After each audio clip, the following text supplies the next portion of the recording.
95। हाँ 95, 96, 96, 99।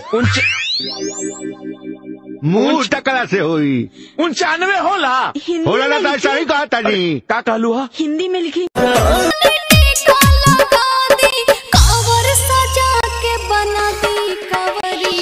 चला ये भौजी पेन्ही लसरिया देव घर नगरिया